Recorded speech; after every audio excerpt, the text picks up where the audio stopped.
Most people assume animals react to humans in simple ways: food, fear, noise. That's usually the explanation people stop at.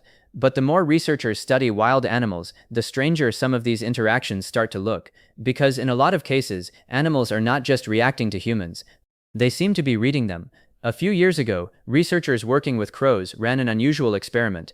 Some of them wore specific masks while trapping and tagging birds for research purposes. Nothing extreme, but enough to create a negative experience for the crows involved. Later, the researchers returned without trapping anything. The crows still reacted aggressively to the same masks. Not only that, years later, some of the birds were apparently still recognizing those faces. And younger crows that had never experienced the original event also started reacting to the masks, meaning the behavior may have spread socially. That alone is already strange enough. But it gets more interesting once you start looking at how different wild animals respond to human behavior specifically. Not just human presence, behavior. Elephants are one example researchers talk about a lot. In some areas, elephants react differently depending on how humans approach them. Body language matters, movement matters, noise matters. There have been observations where calm groups moving Predictably caused less stress than nervous or aggressive movement, and with elephants, stress responses become very obvious very quickly. they communicate constantly through posture, sound, and vibration. Wild wolves are another interesting case. People usually focus on wolves as predators, but researchers who study wolf behavior often mention eye contact. Direct staring changes things. In the animal world, staring is not neutral the way humans sometimes treat it. Depending on the situation, it can look threatening, challenging, or confrontational. A lot of experienced wildlife guides avoid prolonged eye contact around certain animals for exactly that reason. Even bears are often discussed this way. People surviving bear encounters sometimes describe becoming very aware of their own behavior. Sudden movement, panic, running, loud reactions, all of it changes how the animal responds. And none of this means animals have some supernatural ability. Most of the time, there's a biological explanation underneath it.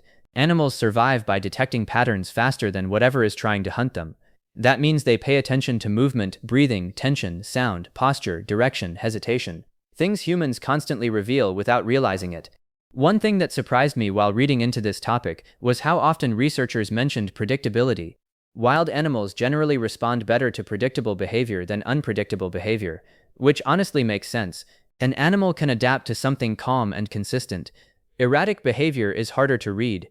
Crows are probably one of the strangest examples overall, because they do not just recognize faces, they also appear capable of remembering which humans caused problems and which ones did not. Some studies suggest they can even warn other crows, which starts sounding less like instinct and more like learned social behavior.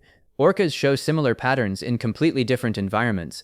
Different orca groups teach hunting methods to younger members, and those behaviors can spread culturally through pods over time, meaning two groups of the same species may behave very differently depending on what they learned. That idea changes the way people think about intelligence in the wild, especially because humans spent a long time assuming intelligence only mattered if it looked human.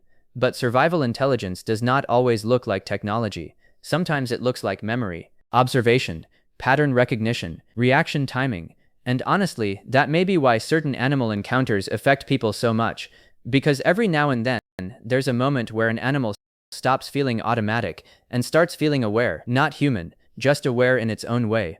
That's probably the part people remember most after close encounters with wild animals, the feeling that the animal was not simply looking at them, it was reading them.